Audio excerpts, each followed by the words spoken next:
Baik, kita mulai ya. Bismillahirrahmanirrahim. Assalamualaikum warahmatullahi wabarakatuh. Waalaikumsalam warahmatullahi Waalaikumsalam wabarakatuh. warahmatullahi wabarakatuh. Udah Waalaikumsalam pada warahmatullahi baca belum? Alhamdulillah Halaman Ustaz, sudah. sudah ya.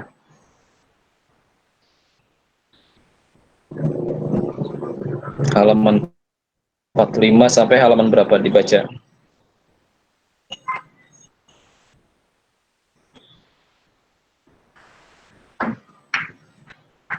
Halo.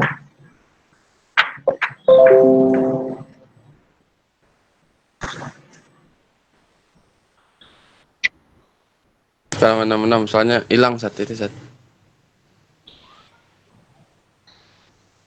Halamannya hilang.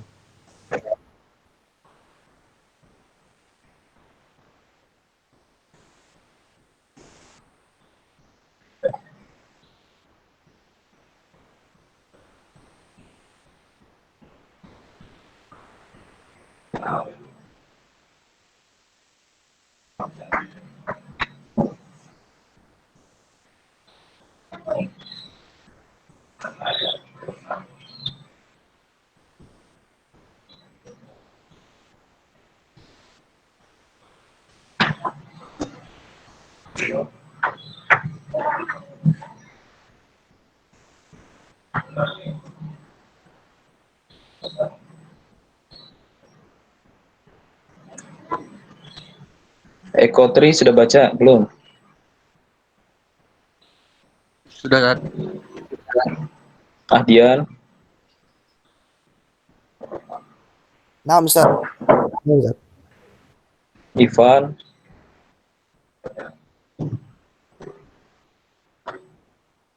halo Ivan. Ivan Hidayat izin Ustadz, mati lampu. Izin kemana? Apa?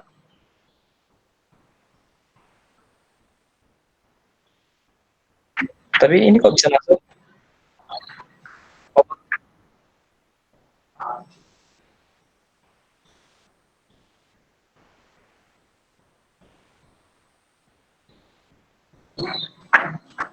Ahmad Fauzi,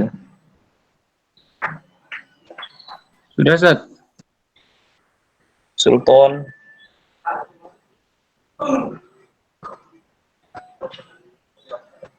Sultan ada?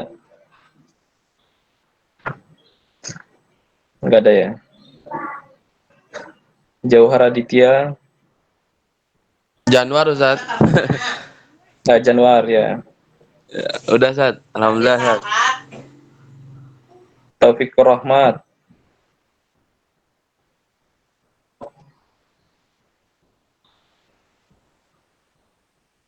Taufikur Rahmat Hidayat ya.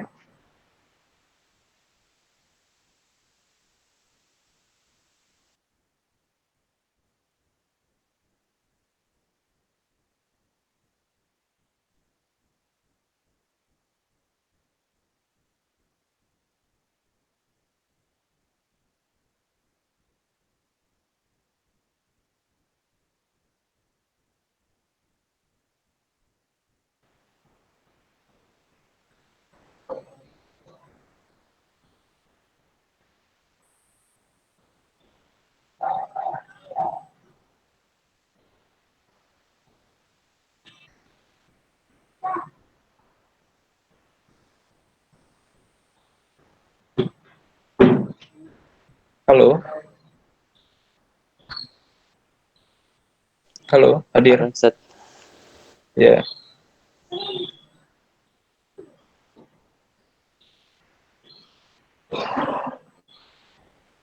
Rahmatul Akbar, Nah, Ustaz.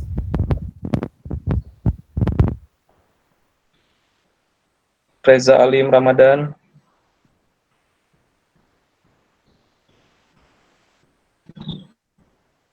Reza Alim,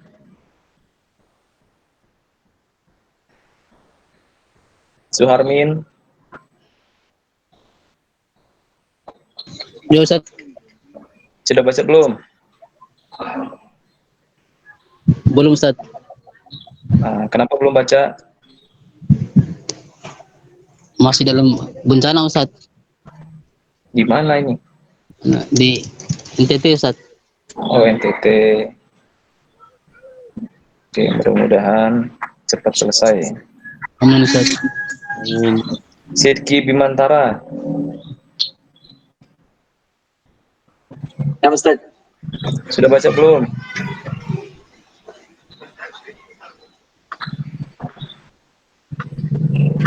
Alhamdulillah Ustaz. Sudah. Coba jelaskan tuh tema pertama tentang apa dia.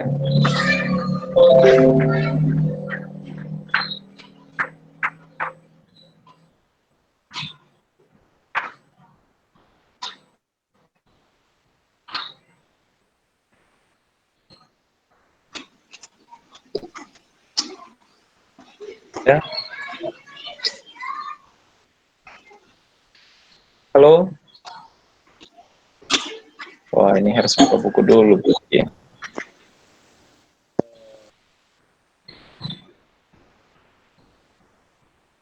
Berarti belum baca ini.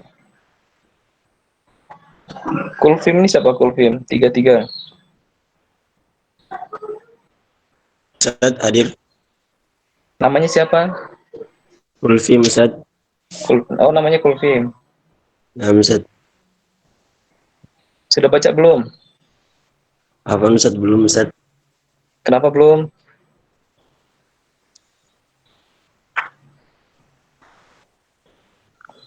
Ya, kenapa belum dibaca? Ustaz.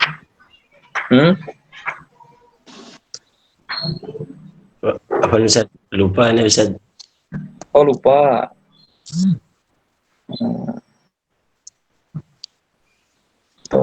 Antum apa kesibukannya di rumah?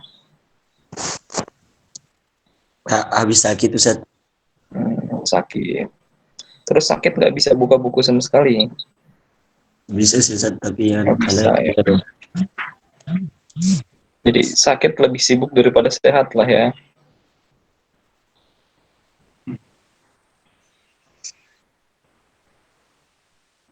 Fauzan Muttaqin.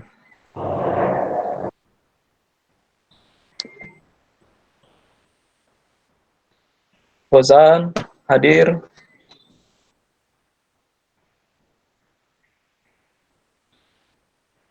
Tidak hadir ya.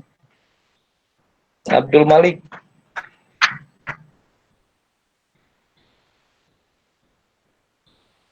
Abdul Malik, halo. Halo Ustaz. Sudah baca belum?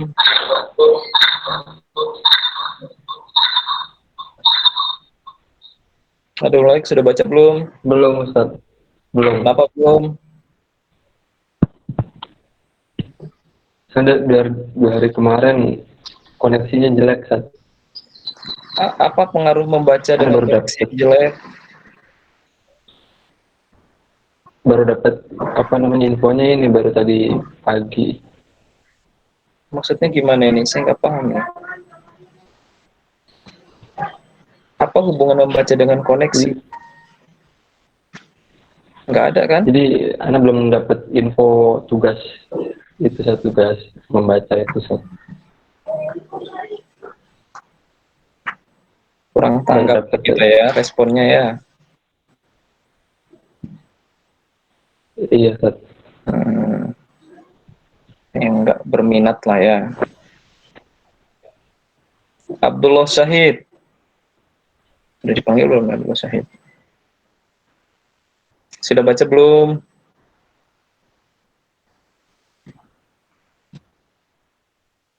Sudah ya. Coba tema pertama ini tentang apa ini kita bahasnya?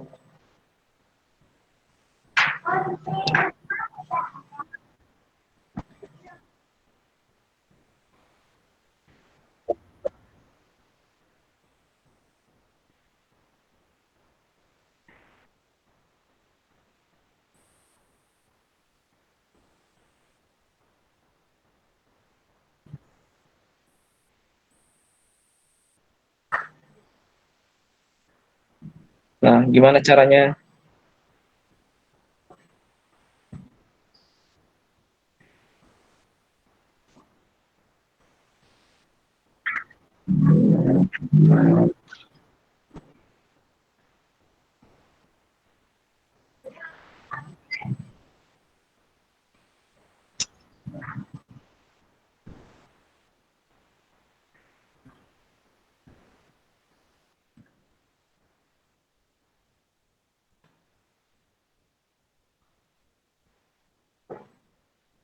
Itu baca bagian mana itu?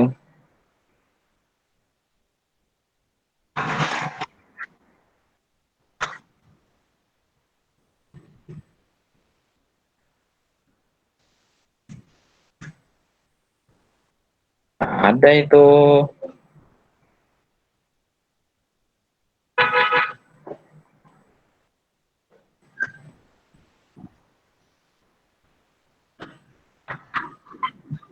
Tahu tentang apa?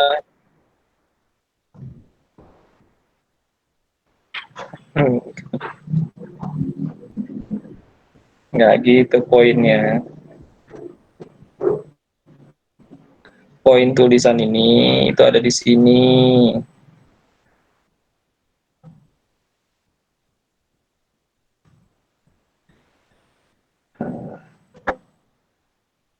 Ini ada di sini. Atau bacanya baru separoh atau udah semuanya belum?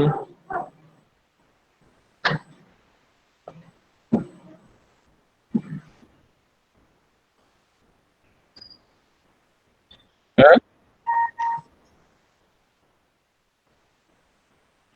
Atau bacanya kapan? Barusan ini. Inna lillahi wa inna ilaihi roji'un.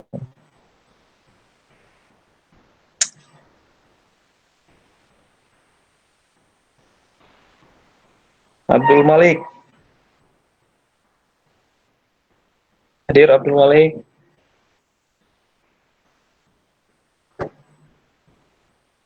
Hadir Ustaz. Baca, Tadi udah ditanya sudah Ustaz. baca belum? Belum Ustaz. Oh Tadi belum. udah sempat ditanya sama Ustaz. Oh sudah ya? Ya. Oke, yang belum ini berarti Fauzan. Udah juga Ustaz udah panggil nama beliau tadi. Siapa Fauzan? Fauzan sudah saya panggil. Ya tadi antum udah panggil tapi si Nggak ada Fauzannya orang. belum jawab. Muhammad Rahman Qasim.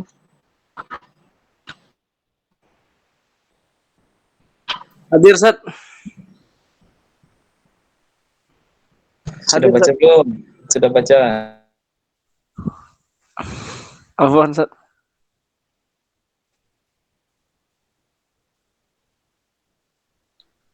Lama, Sat. Belum, Sat.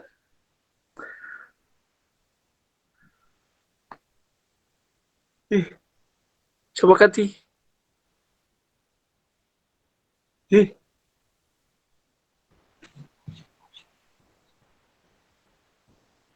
Sat lanjut.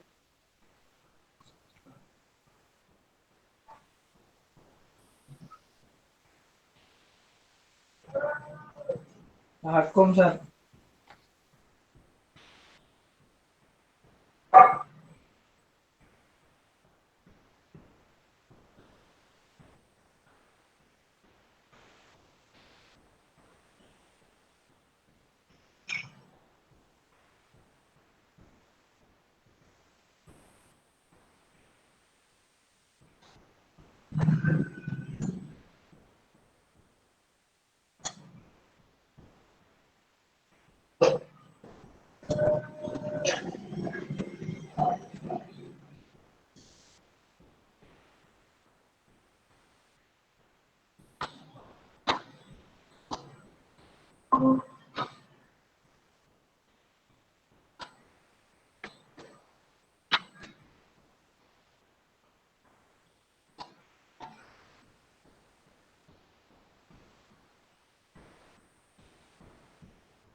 Sobri Abdul Karim.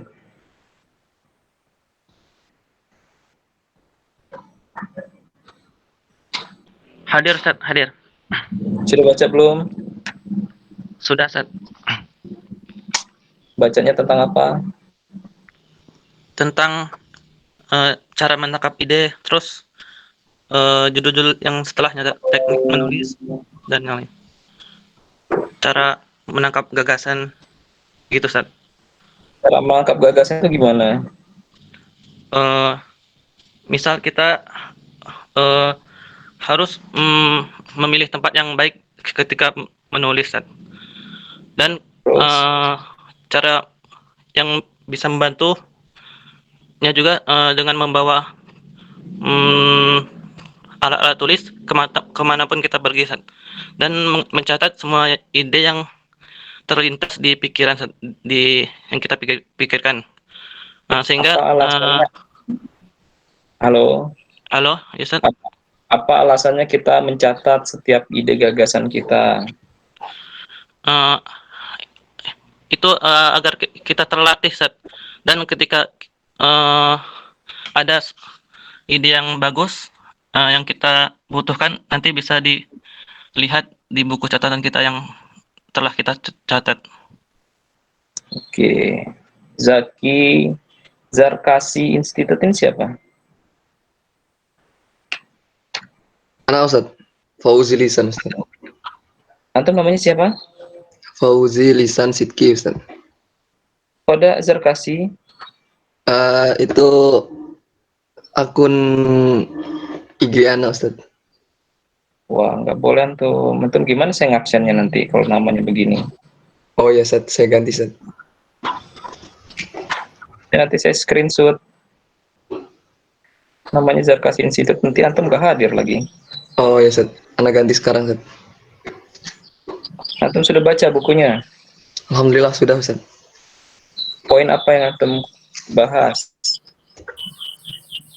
Bahas Poin apa yang antum baca?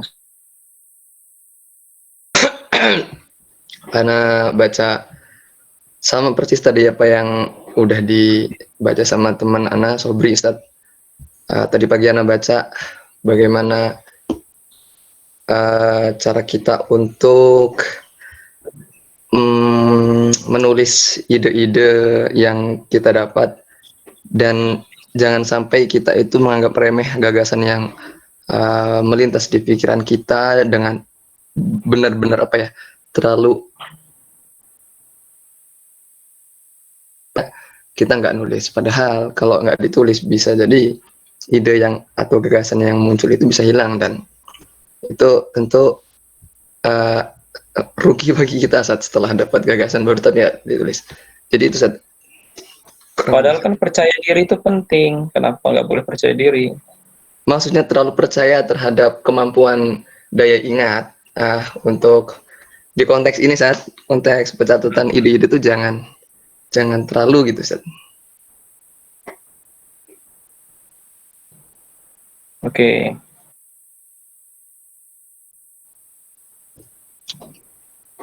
Ya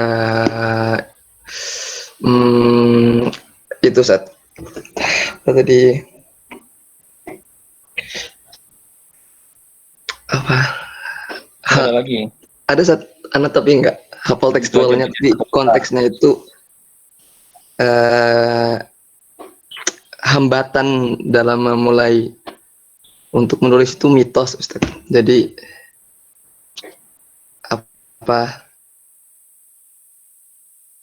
sudah terbiasa sejak kecil menulis pekerjaan rumah, pasti dia akan mahir dalam menulis diary, dan ketika dia menulis diary, maka selanjutnya dia akan bisa menuliskan jenis-jenis tulisan yang lainnya, dan kita perlu sekali yang namanya mencatat kata-kata baru atau kalimat-kalimat baru ya di buku catatan kita, kemudian kita latihan gimana caranya menggunakannya dalam kalimat, karena buku kalimat itu kan kata-kata itu kalau dikumpulkan membentuk kalimat, dan buku isinya adalah kalimat. Dan ide-ide yang kita catat tadi itu adalah isi dari buku tersebut. Jadi maaf Ustaz, mungkin informasinya kurang lebih Anda sampaikan. Seperti itu Ustaz. Oke. Siapa lagi nih? Rival Naufal. Ada Rival Naufal? نعم أستاذ أنا حاضر أستاذ. Sudah baca? عفوا أستاذ belum sempat tadi. Sibuk lah ya. Ustaz.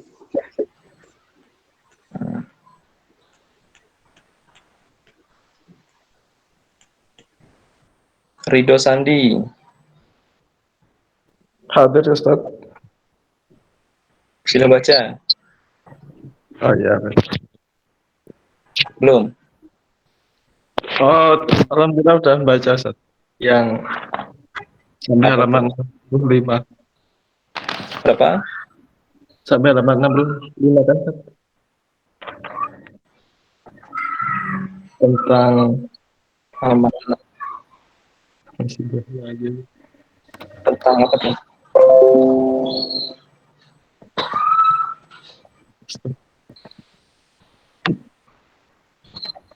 Tentang teknik menulis dakwah. Gimana tekniknya?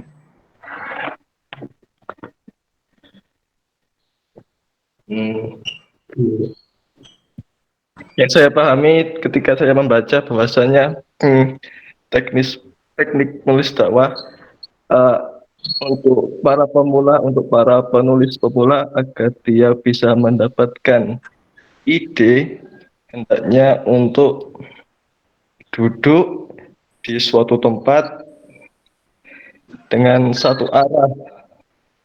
Apa yang dia lihat pada satu arah tersebut, pada satu posisi tersebut, hendaknya untuk menjelaskan gitu objek tersebut. Misalnya mungkin kita melihat apa ya, jendela gitu Ustaz. Kemudian kita membuat deskripsi tentang bagaimana bentuk jendela, ukurannya. Ini seperti itu Ustaz. Kurang.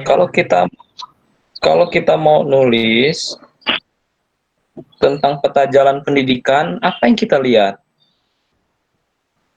Jalannya atau petanya? Oh, Dan di mana kita melihat peta jalan itu?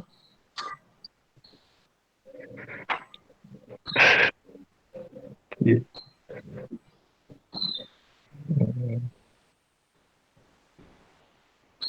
Halo? Iya, halo Ustaz. Gimana?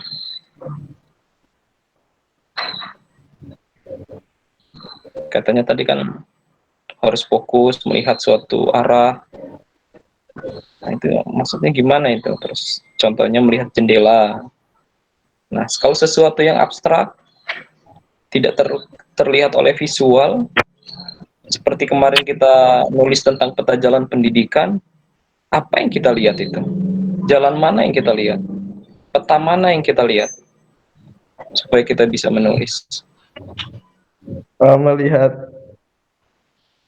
hasil ya, hasil dari hasil kerja dari Kementerian Pendidikan yang isinya tentang pendidikan Indonesia gitu.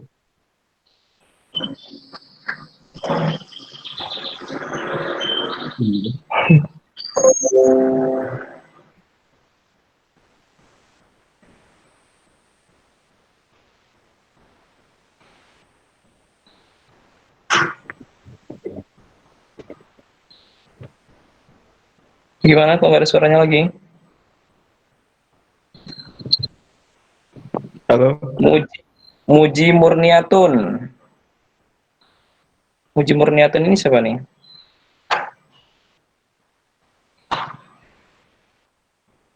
Puji Halo? mungkin. Puji mungkin Ustaz. Puji Kurniawan. Kok ada Murniatun?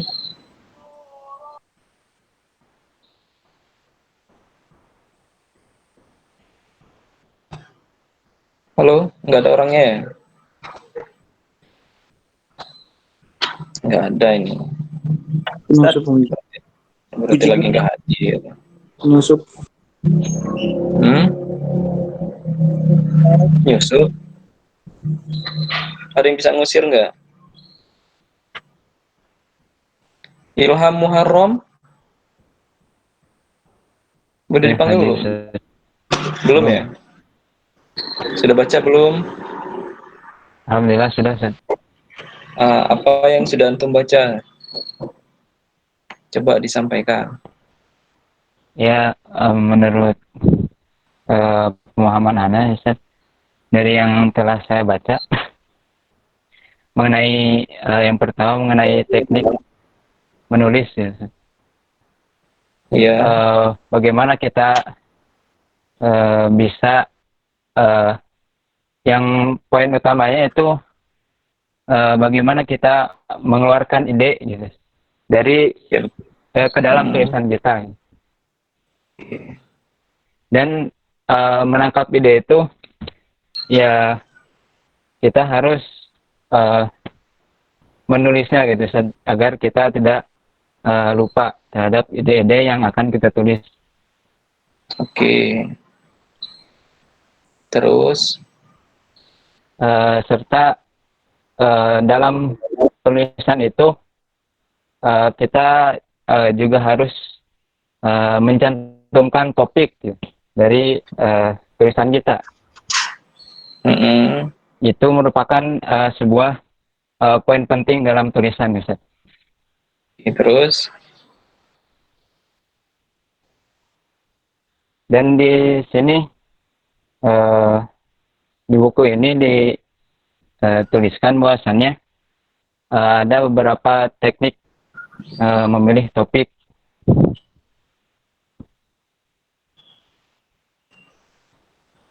Apa bedanya ide dan topik? Tadi antum bilang menangkap ide lah, tiba-tiba menulis atau memilih topik. Emang ide sama topik itu apaan? Maksudnya gimana, Ustaz? Ya, antum kan dibilang tadi memilih menemukan ide ya, kemudian dicatat idenya.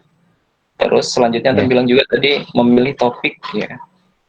Nah, ide sama topik ini apa gitu? Sama atau beda? Ya kalau topik itu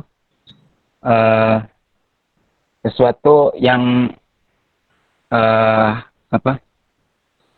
ada gitu di dalam tulisan kita, misalnya topiknya itu hukum atau pendidikan gitu, kalau atau ide? Ekonomi gitu. Kalau ide? Ya kalau ide itu menyeluruh saja. Jadi luas gitu ide itu.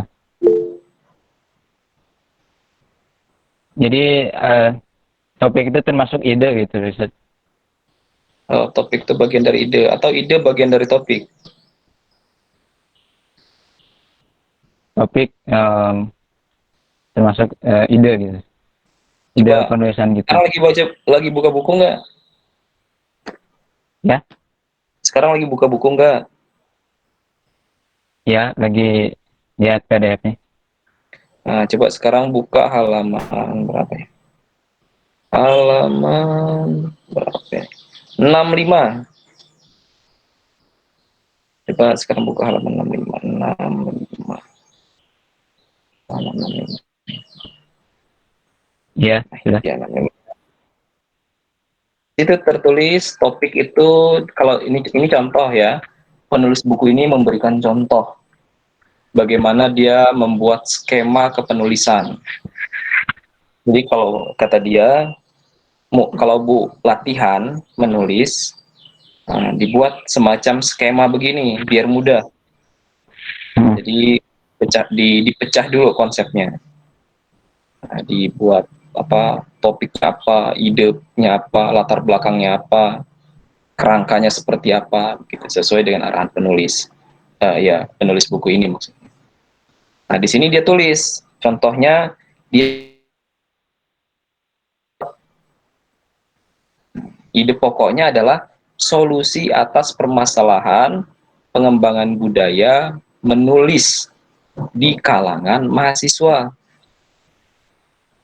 Latar belakangnya sekarang ini telah tumbuh kesadaran pentingnya menulis di kalangan mahasiswa, tapi mereka masih sulit menemukan pola yang efektif dan efisien dalam mengembangkan keterampilan menulis. Solusi pokoknya pengembangan keterampilan menulis bagi mahasiswa. Nah, ini kan tadi topik lebih ide lebih umum daripada topik. Nah, setelah antum baca ini kira-kira gimana?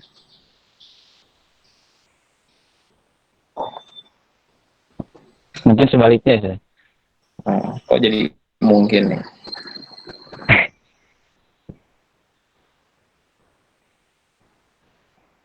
Oke, coba yang lain lagi.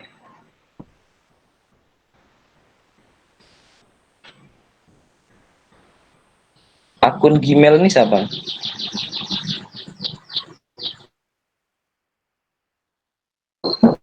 Halo?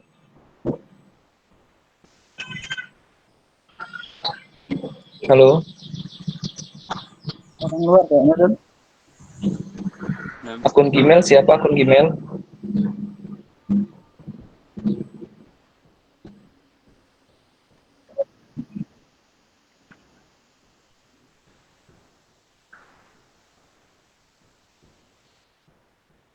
Tiba-tiba menghilang nih.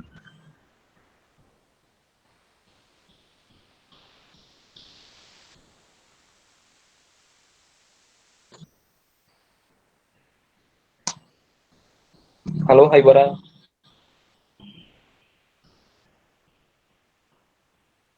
Hai Bara.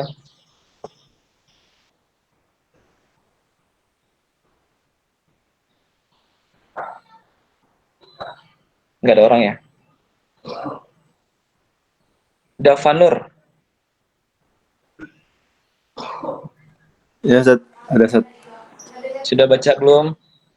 Alhamdulillah, Ustaz. Sudah, Ustaz. Apa yang antum baca? Di awal yang diperintahkan sampai halaman akhir. Alhamdulillah setelah dibaca, Ustaz. Poin apa yang antum bisa antum share ke kita? Poinnya. Karena dari awal telah dibahas tentang ide dan topik dan gagasan itu yang mungkin Ana mau pindah ke halaman-halaman selanjutnya Ustaz, tentang teknik mensiasati judul. Oke. Ya, tentang teknik mensiasati judul. Yang Ana dapat dari bacaan Ana itu ada kriteria-kriteria khusus yang membantu kita untuk memilih judul yang tepat. Seperti judul ini kurang lebih harus memiliki nilai yang akan meningkatkan motivasi si pembaca ini untuk membaca bacaan kita gitu. Dan judul ini secara kalimat, bukan kalimat tidak langsung tetapi kalimat langsung. Juga menarik perhatian pembaca. Dan juga judul ini harus bersifat orisinal dan harus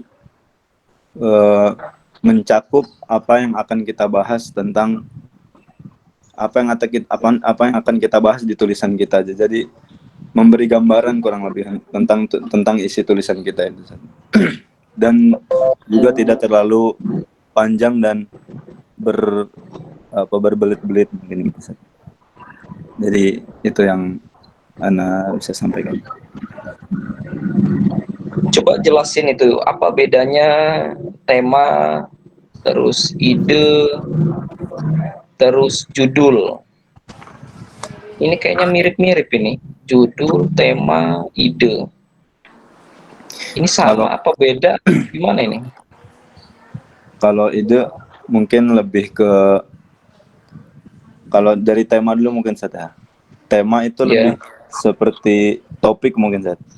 temanya tentang politik, topiknya tentang politik gitu. Nah, kalau judul di bawahnya tema tersebut, Sat. Jadi setelah tema baru kita pilih satu judul yang akan dari judul tersebut mencakup apa yang akan kita bahas dari tulisan kita. Dan ide itu di antara judul dan tema itu mungkin, Sat.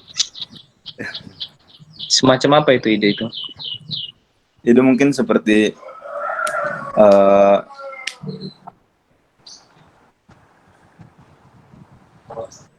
apa yang kita telah dapat topik, telah mendapatkan topik tentang politik, Mas. Nah, di tentang politik ini ada yang ingin kita sampaikan dari apa yang terjadi dalam politik ini. Itu mungkin ide, Sat. Mungkin seperti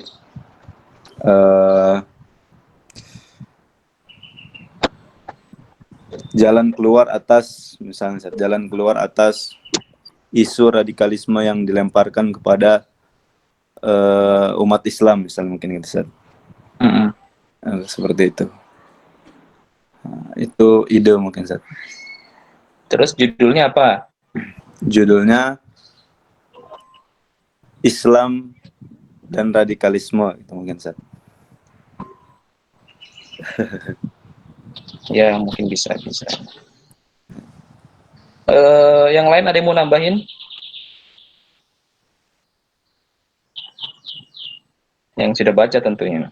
Yang belum baca, gimana cara nambahinnya?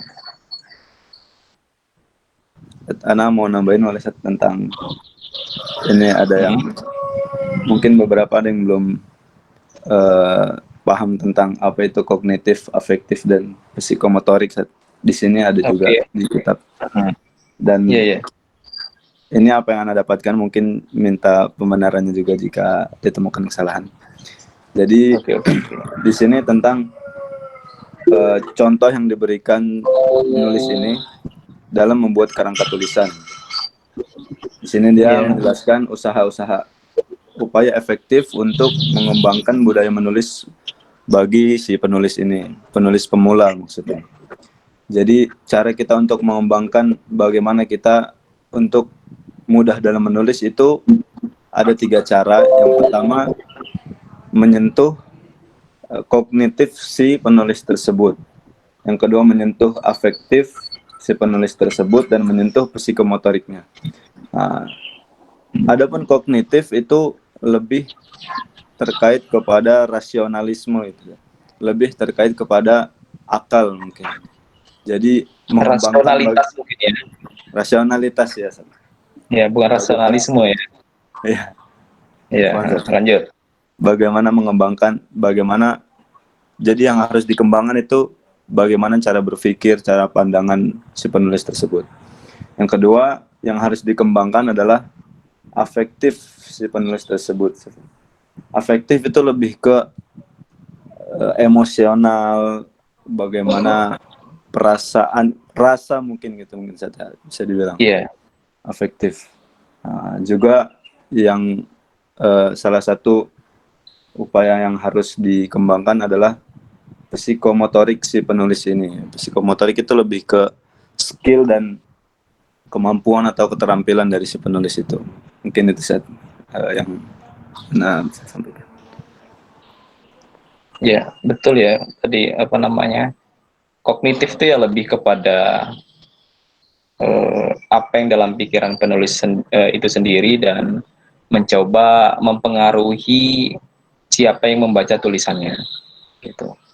Biasanya kalau orang terbiasa memainkan pikirannya, nah itu biasanya juga mampu mengendalikan ya pikiran orang lain. Jadi, atau pernah nggak ngelihat ceramah umpamanya, siapa tokoh atau teman tiba-tiba ngajak melakukan sesuatu atau mengajak mengecam sesuatu, baik kecamannya itu baik atau kecamannya buruk, tiba-tiba antum tergerak gitu dengan alasan yang logis gitu. Pernah nggak? Nah, mungkin pernah saja gitu. Pokoknya ketika di jalan jambret gitu, dia itu bukan, kalau jambret lebih ke emosional ya, rasa ya, jambret ya, itu kan kadang jiwa kita langsung apa namanya, itu afektif, itu jiwa kita langsung merasa wah ini butuh ditolong, ini bersalah, nah ini harus dihukum, ini, nah itu namanya afektif gitu. Jadi ketika kita baca tulisan itu, nah, kita merasa menghakimi secara emosional gitu biasanya, dan mengatakan bahwa ini benar atau itu tidak betul dan lain sebagainya. Kalau kognitif dia lebih kepada logismenya tadi. Jadi antum bisa percaya atau tidak terhadap suatu tulisan, mengiyakan atau membantah. Nah itu lebih ke kognitifnya. Kemudian kalau afektifnya itu kayak psikomotoriknya lebih kepada ajakan untuk melakukan sesuatu biasanya. Begitu. Setelah antum merasa wah ini betul ya secara logika, kemudian antum dari nilai rasanya juga antum mendukung bahwasanya ini seperti itu, nah baru antum tergerak untuk melakukan sesuatu. Gitu. Peta jalan pendidikan ini umpamanya, antum kemarin sudah diminta untuk apa?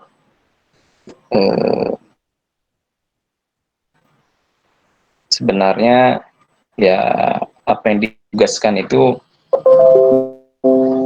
awal untuk bagaimana mencoba latihan gitu. Draftnya sudah saya share, kemudian tanggapan-tanggapan dari para astoko dan lain sebagainya antum bisa baca di mana, di surat kabar ya, baik online maupun offline.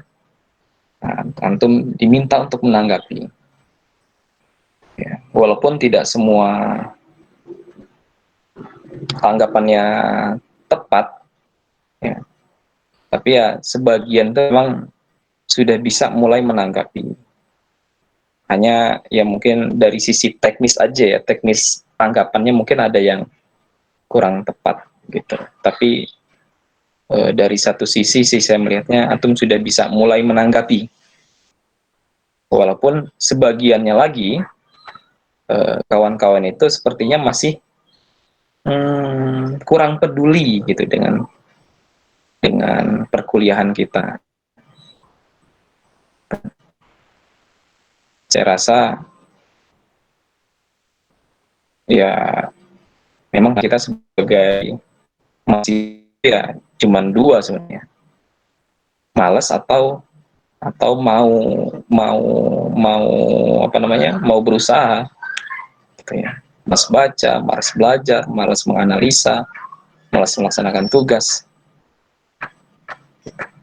Saya sebagai pengajar ya nggak bisa berbuat banyak. Apa yang bisa saya perbuat? Gitu. Paling memungkinkan saya kecilkan nilai antum saja, itu saja mungkin, atau tidak meluluskan, itu saja paling. Nggak ada cara lain. Karena berbahaya kalau antum malas-malasan gitu belajarnya. Generasi mulai dari tahun ini sampai 2035 penduduk Indonesia itu mayoritas itu anak muda di bawah 40 tahun. Nah, ini bakal terancam ya. Bakal terancam kondisi Indonesia ketika usia-usia produktif yang begitu banyak ternyata tidak punya kapasitas yang bagus. Di negara-negara lain itu merasa senang ketika usia produktifnya itu jumlahnya populasinya menjadi lebih besar dibandingkan usia yang non produktif. Itu jadi kesempatan bagi mereka untuk meningkatkan apa namanya, peradaban negaranya. Nah di kita anak mudanya nggak pada ngeh gitu ya, nggak pada tahu, dan mereka ngerasa bahwa biasa-biasa aja, dan mereka ya cuman pengen males-malesan aja gitu ya. Nggak ada yang, saya rasa apa yang diusahakan kan nggak ada gitu. Jadi nggak mau berusaha lebih, nggak mau berkorban lebih gitu ya. Nah ini menurut saya berbahaya, baik menjadi masa depan Indonesia maupun menjadi dari sisi masa depan Islam itu sendiri. Jadi percuma kita bilang merdeka-merdeka kalau kitanya nggak bekerja, nggak berpikir, dan nggak berusaha, buat apa? Begitu juga kita menggaungkan, oh Islam jaya, ini itu. Generasi mudanya males-malesan ya. Cuman ucapan kosong aja gitu ya. Nah itulah kenapa kemarin itu ribut terkait peta jalan pendidikan 2020-2035. Ini kenapa dibuat peta jalan? Supaya, kenapa namanya peta? Yang namanya peta itu kan untuk jalan kita supaya penuntun jalan kita untuk meraih atau menggapai atau menuju pada sesuatu. Nah ini targetnya berapa tahun ini? 20 sampai 35. 15 tahun. 15 tahun ke depan sudah harus ada gambaran Indonesia ini harus apa, caranya bagaimana gitu. Nah ini semacam visi misi Indonesia dari sisi pendidikan, dari sudut pandang pendidikan. Visi misi Indonesia itu ini selama 15 tahun apa yang harus dikerjakan untuk menjalankan visi misi itu. Nah, kenapa jadi sorotan banyak? Ya karena ini begitu penting, jangan sampai visi misi ini melenceng dari tujuan kita bernegara dan tujuan kita berbangsa serta tujuan kita dalam beragama. Nah, itulah kenapa sampai ribut kemarin. Seluruh ormas protes, MUI protes, dan lain sebagainya. Jadi bukan sekedar mainan. Makanya kemarin pas ada yang nulis, wah ini pada suuzon sama menteri. Saya jadi bingung nih, ini kok pada nulis begini. Bagus sih responnya, menurut saya bagus ya. Dia bisa merespon bahwa dia merespon lah intinya, dia merespon ya, bisa merespon terhadap apa yang dia lihat dan apa yang dia dengar. Nah cuman kekurangannya adalah dia tidak riset dulu, dia tidak teliti dulu, dan dia tidak baca dulu. Jadi bentuknya emosional, apa yang didengar langsung ditanggapi begitu. Mestinya dibaca dulu. Apa itu peta jalan pendidikan Indonesia 2020-2035? Isinya tentang apa? Gitu. Nah itu harus dibaca dulu. Poinnya apa saja, yang disampaikan apa saja, dan peta ini untuk apa, dan apa posisinya peta ini dalam Kementerian Pendidikan di Indonesia melalui Kementerian Pendidikan Indonesia. Nah, terus dasar-dasar pendukungnya apa? Nah, tulisan itu ya, tentu beragam dan lain sebagainya. Tapi saya tetap mengapresiasi tulisan-tulisan antum yang benar-benar menulis ya. Walaupun ada yang cuma kopas-kopas berita kopas sana, kopas ini. Isinya berita, makanya saya, wah ini malesan ini. Nah,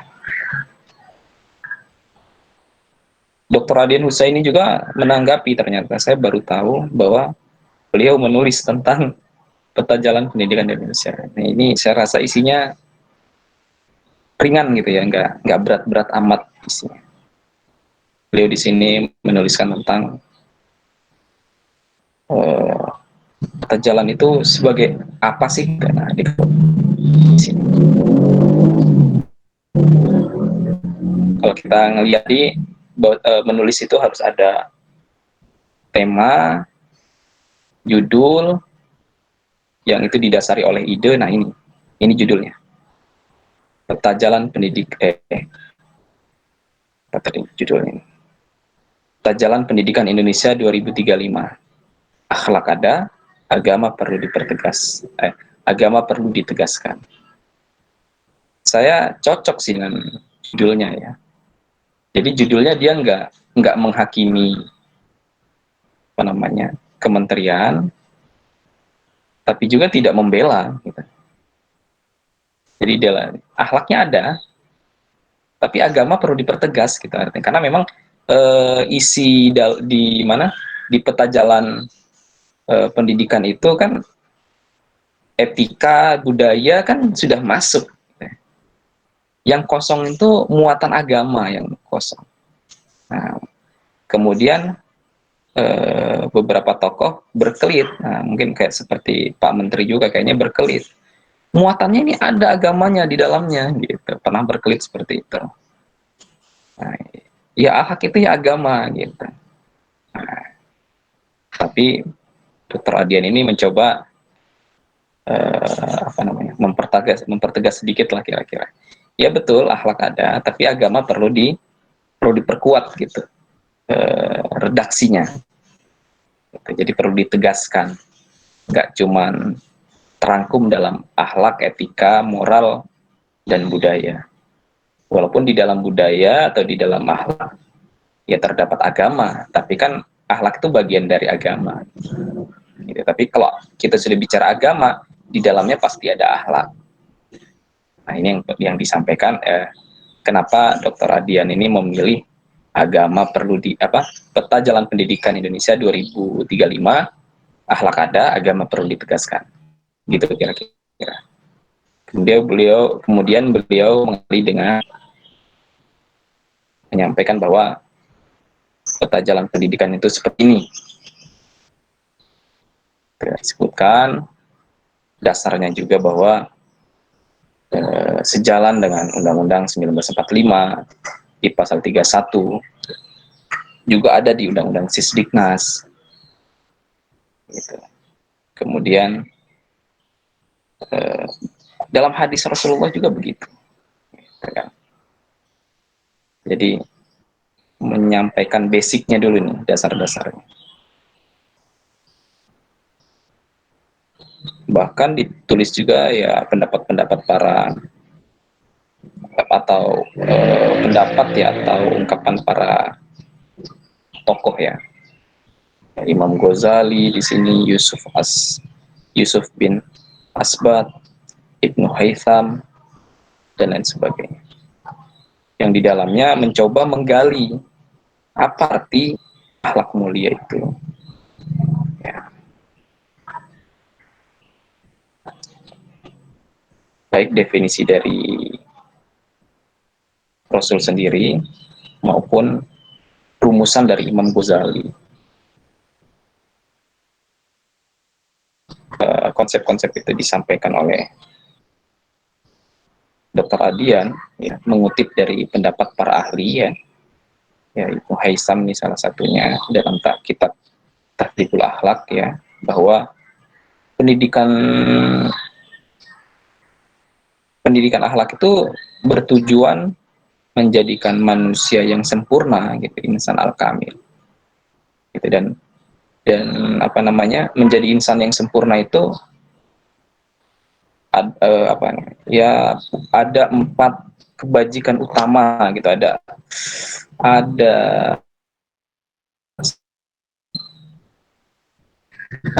keutamaannya, yaitu yang pertama adil, yang kedua berani, yang ketiga ifah ya, yang keempat hikmah gitu, atau bijaksana. Nah ini yang mendukung menjadi manusia yang paripurna ya, insan kamil. Ya tentu suri tauladannya adalah insan kamil ini adalah Rasulullah SAW. Jadi tidak cuman etika, tapi dalam bahasa Islam itu etika itu diterjemahkan menjadi akhlak. Dan akhlak mungkin tidak sama dengan etika, tidak sama dengan moral, ya. Tapi moral ada di dalam akhlak itu. Gitu. Kira-kira begitulah yang dimaksud oleh Dr. Adian ya. Nanti bisa baca. Baru selanjutnya beliau menjelaskan terkait kurikulum yang berbasiskan akhlak mulia, yaitu agama ya. Di sini dipertegas oleh beliau, agama perlu. Begitulah dalam Islam. Masalah akhlak merupakan ajaran yang sangat penting. Karena itu tidak boleh sembarangan mendefinisikan istilah akhlak mulia. Nah, begitu kata Dr. Adian. Jadi, tujuan pendidikan itu membentuk manusia yang berakhlak, ya, atau berakhlak mulia. Nah, jalannya apa? Jalannya kurikulum. Kurikulumnya ini yang harus memuat semacam itu. Nah, jadi harapannya peta jalan pendidikan ini menegaskan peran agama dalam pembentukan akhlak mulia. Kalau memang Kementerian Pendidikan ini pengen bahasa mereka kan etika, moral, dan budaya, dan bahasa kitanya adalah akhlak mulia, maka jangan sampai ada bahwa bisa bisa membentuk manusia yang berakhlak tanpa agama, nggak mungkin. Nah, gitu. Nah, di sini bentuk tegasnya Dr. Adian Husaini. Antum kalau baca dengan teliti dan seksama, antum bisa bisa merasakan gitu bahwa argumentasi yang dibangun oleh Dr. Adian Husaini logis, gitu loh.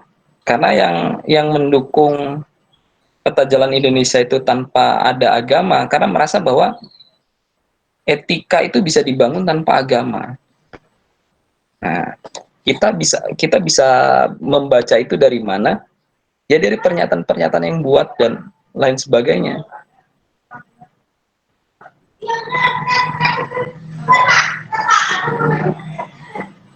Gitu ya.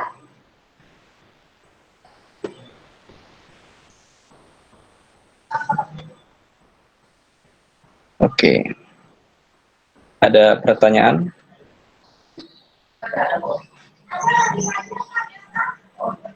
Ana Ustaz mau bertanya. Ya, silakan. Bismillah, sebelumnya terima kasih Ustaz. Tadi yang tentang ide, apakah umum ataukah lebih umum ataukah lebih khusus gitu kan? Nah, setelah melihat tadi ada urutan topik gitu kan, yang dalam kerangka itu ide pokok gitu, seakan-akan di sini lebih khusus gitu kan. Nah, sementara saya apakah kita boleh mengatakan bahwasanya itu ide itu terbagi dua, Ustaz? Ada yang umum, ada yang khusus. Gitu. Karena saya tadi berpikir sebelum dijawab gitu kan, dengan memperlihatkan slide di halaman 65 ya tadi. Ya. Yeah. Saya sempat berpikir bahwasanya ide itu lebih umum gitu. Karena saya berpikiran bahwasanya mencangkup semua gitu kan. Nah, tapi setelah melihat slide ini seakan-akan ide itu lebih khusus daripada topik. Nah, jadi saya simpulkan apakah boleh gitu kan kita mengatakan bahwasanya ide itu ada yang umum dan ada yang khusus gitu kan. Mohon penjelasannya. Iya. Jadi memang ide itu sebenarnya ruhnya gitu. Jadi kalau topik tadi sebenarnya kawan-kawan sudah menjelaskan dengan benar ya, artinya topik itu kan pilihan kita menentukan tentang apa yang akan dibahas gitu. Poinnya apa sih mau dibahas ini gitu. Nah, itu topik gitu ya. Wah, saya mau bahas tentang politik. Nah, tentang politik ini kan ada banyak nih. Politik tentang apa? Politik dari sisi ekonomi bisa, politik dari sisi pendidikan bisa, politik dari sisi budaya bisa, atau politik dari sisi agama kan bisa. Gitu. Politik dari sisi pendidikan umpamanya, bahwasanya dalam menyusun kurikulum dan lain sebagainya tentu memperhatikan keadaan perpolitikan di Indonesia gitu. Kenapa sekarang pelajaran Pancasila tidak ada? Kenapa sekarang pelajar dulu kan ada namanya PMP, Pendidikan Moral Pancasila, kemudian berubah menjadi kewarganegaraan, kemudian berubah menjadi pendidikan kewarganegaraan, dan itu berbeda antara Pancasila dan kewarganegaraan. Gitu. Kenapa bisa berubah? Nah, itu tadi politik. Gitu ya. Kalau Pancasila kan sebenarnya lebih ke pedoman hidup orang Indonesia lah kira-kira gitu. Tapi kalau kewarganegaraan itu kan cuma aturan main dalam bernegara. isinya tentang peraturan-peraturan, isinya tentang mekanisme dan lain sebagainya. Nah, kenapa bisa berubah? Kenapa diganti? Nah, itu kan isinya politik. Ya.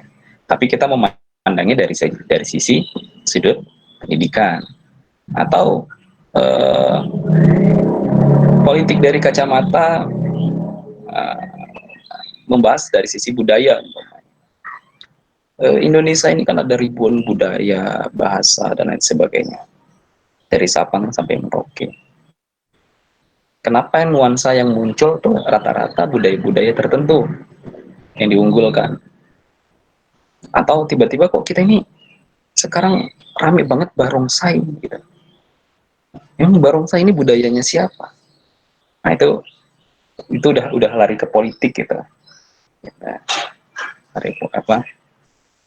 Bukan sekedar budaya saja, bukan sekedar politik saja, tapi udah percampuran begitu.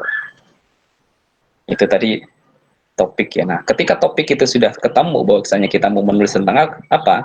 Agama dari sudut pandang pendidikan, dari sudut pandang agama, atau ekonomi dari sudut pandang agama, ekonomi contohnya.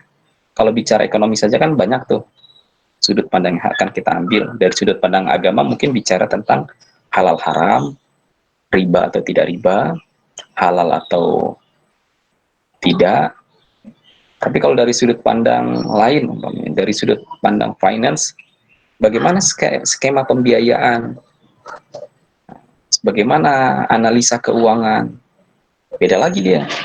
Tapi kalau ekonomi dari sudut pandang bisnis, bagaimana bicara tentang untung rugi, investasi dan lain sebagainya. Jadi banyak. Nah, itu tema. Nah, kita tinggal pilih yang mana tema.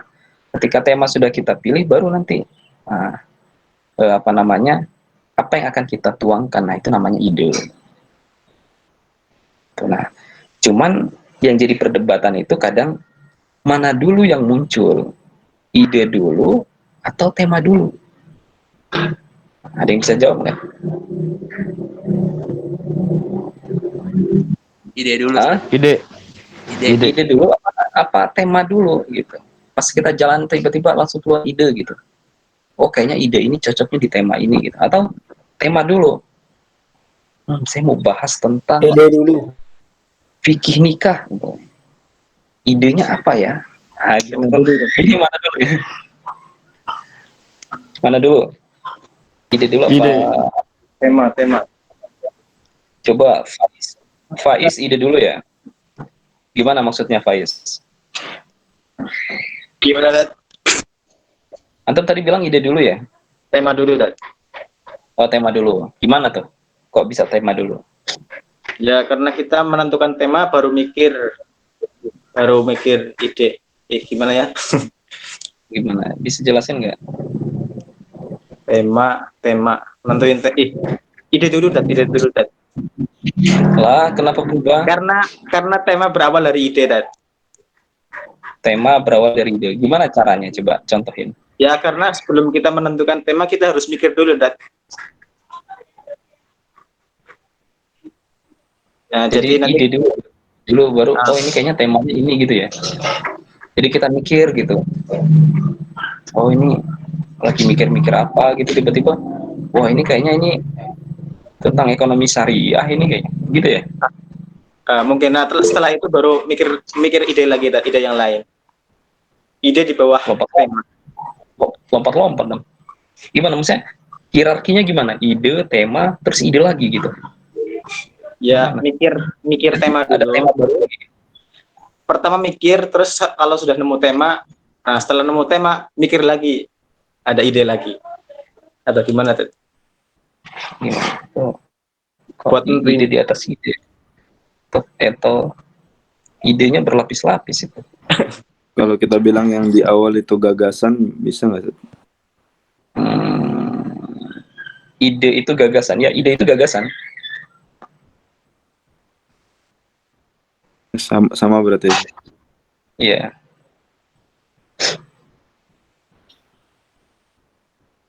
Gimana kalau Tema dulu, Ustaz. Tema dulu, Ustaz.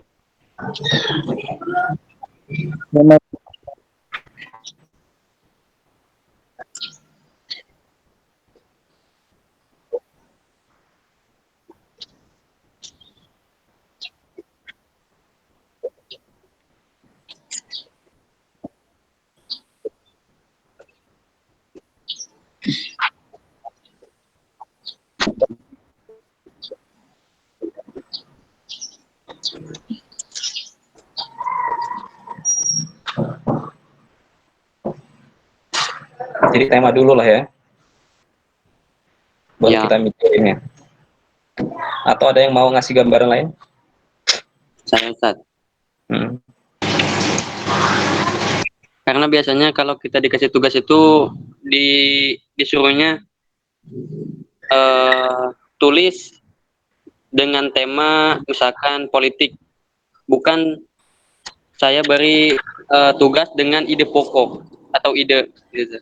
Pasti yang dikasih tugas dengan tema bukan dengan ide. Begitu Ustaz. Gitu ya. Iya. Sebenarnya dua-duanya bisa. Tapi kadang datang beriringan juga bisa. Contohnya gini, kalau idenya dulu biasanya, kadang kan kita kalau sambil jalan naik kendaraan ya, baik kendaraan umum atau kendaraan pribadi, saya biasanya itu kalau lagi kemana gitu ya, naik kereta sambil duduk gitu ya, sambil memandangi langit gitu di samping kereta, melihat petani lagi nanam padi atau apa. Nah, kita jadi kepikiran ini, kenapa ya petani Indonesia itu miskin ya? Padahal mereka itu punya tanah yang luas dan padinya hijau, tingkat kegagalannya rendah. Rata-rata mereka kalau lagi panen ya biasa aja gitu, bagus gitu, nggak ada kendala apa-apa. Cuman sesekali aja dalam setiap 10 tahun atau 5 tahun lah mas, kira-kira baru ada kendala gitu kayak wereng atau apa. Tapi setiap panen sih hampir dikatakan aman gitu ya, tingkat keberhasilannya ya 98%. Gitu. Jadi saya berpikir Islam ada nggak ya aturan tentang pertanian sehingga petani kita itu nggak terzolimi gitu. Mereka punya lahan lebar, tapi kok mereka kok bisa miskin gitu. Bisa nggak mereka itu ya minimal stabil lah gitu. Kan rata-rata kalau anak petani di kampung anaknya nggak bisa sekolah, padahal lahan mereka lebar. Tuh. Atau sekarang nih petani karet, tapi karet udah naik lagi sekarang lumayan. Sebelumnya harganya 5.000, 4.000, bahkan 3.000. Mereka nggak bisa ngapa-ngapain karena ongkos deresnya aja bisa jauh lebih mahal daripada harga jualnya. Ada nggak Islam tuh buat aturan nggak terkait pertanian? Gimana sih sistem pengelolaan pertanian dalam Islam? Bagaimana cara mengelolanya? Bagaimana cara mendistribusikannya? Dan bagaimana cara mempromosikannya? Nah itu kan berarti udah masuk ide kan? Udah ketemu judul belum? Nah, belum kan? Baru kita mengamati itu tadi. Belum tahu kita ini mau judulnya apa juga belum kelihatan. Nah biasanya ide-ide kayak gitu biasanya cepat banget hilangnya. Pas datang umpamanya bagian apa sih? Yang suka jualan nasi goreng gitu ya. Terus aqua gitu dari bagian apa dapurnya kereta kan biasanya gitu. Itu kita udah langsung buyar gitu. Nah makanya tadi disampaikan di buku itu oleh penulis bahwasanya ide itu sebaiknya dicatat. Artinya kita sebaiknya harus pegang catatan dimanapun kita berada. Gitu. Kita catat idenya. Karena ide itu muncul tiba-tiba, hilangnya juga begitu cepat. Gitu maksudnya. Nah, ketika ide itu kita tulis, ya beberapa paragraf gitu, kira-kira bisa 1 halaman lah. Ini kenapa, itu kenapa, mengapa begini, adakah, atau bagaimana gitu. Kita tulis dulu. Mungkin adanya begini. Kira-kira sepertinya adalah kayaknya Islam mengatur tentang ini, gini. Setelah kita tulis, baru nanti kita cocokkan dengan kebutuhan kita. Nanti kita riset dulu. Nanti kita riset dulu, mungkin kita buka literatur, kita buka literatur, kita lihat apakah kita kitab-kitab referensi para ulama dulu pernah menulis tentang itu. Nah, setelah saya baca searching, ternyata ada dulu ulama pernah nulis tentang kitab Al-Filaha judulnya. Ya, pertanian, konsep pertanian. Di zaman siapa saya lupa juga itu. Itu udah ada kitabnya. Ulama dulu udah pernah nulis gitu. Tapi saya belum baca juga tapi intinya poinnya ada seperti itu. Nah, tinggal kalau kita tertarik kan kita baca referensinya, kita analisa, kita riset, nah baru kita tulis konsepnya.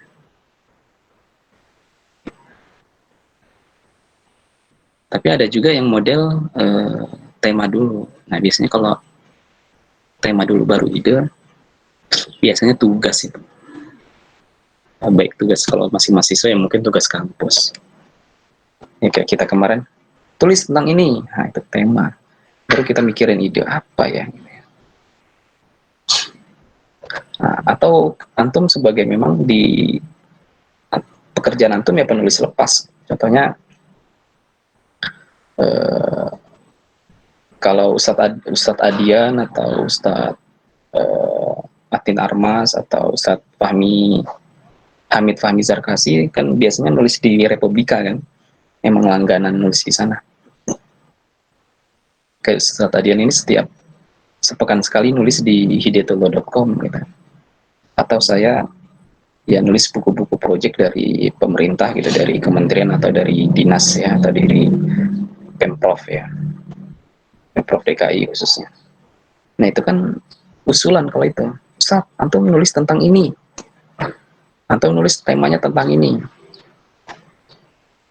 Hari ini lagi topiknya hangat tentang korupsi, tulis tentang korupsi. Nah, jadi udah tema duluan baru idenya apa ya. Nah, tapi kalau kita yang rajin mungkin sudah ngumpulin ide banyak. Seperti Ustadz Tadian tuh saya rasa idenya banyak dan tertulis. Karena beliau itu apa ya, nggak lewat tulisannya. Gitu. Kira-kira gitulah. Ada pertanyaan?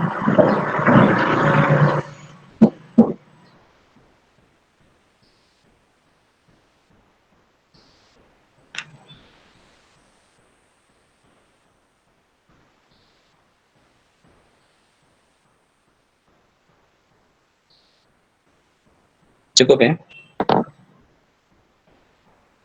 Halo? Ya, Ustaz.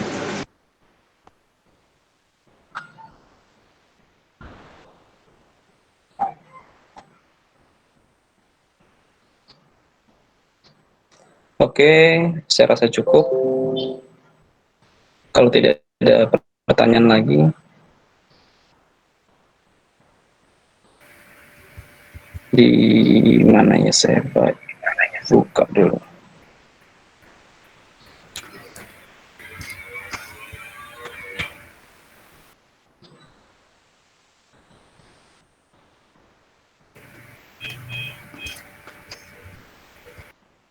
Cuman yang saya sangat sayangkan sebenarnya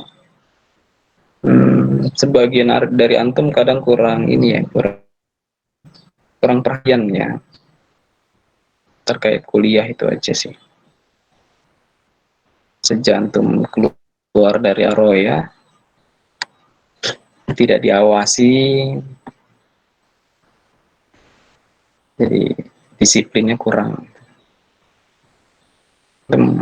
Mestinya tingkat disiplinnya harus tinggi. Diawasi atau tidak diawasi antum harus kuat. Ini tugasnya nih, aduh, berantakan. Baca ternyata tidak baca, atau baru baca, atau bacanya malas-malas. Yang paling lucu sebenarnya alasannya yang nggak masuk akal. Alasan internet nggak ada itu kan kita baca nggak butuh internet. Ya, betul nggak? Ada lagi nggak pertanyaan?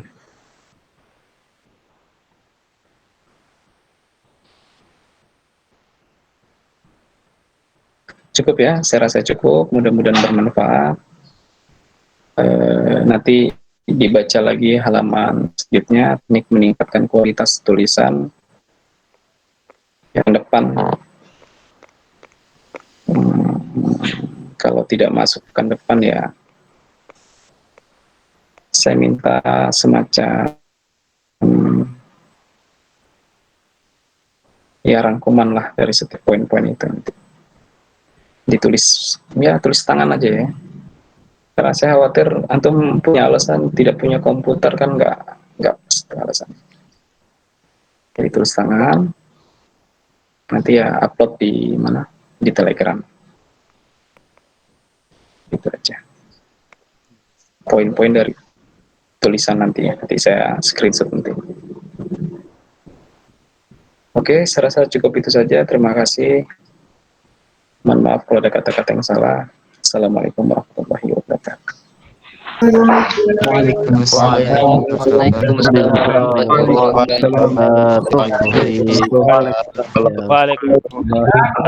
wabarakatuh.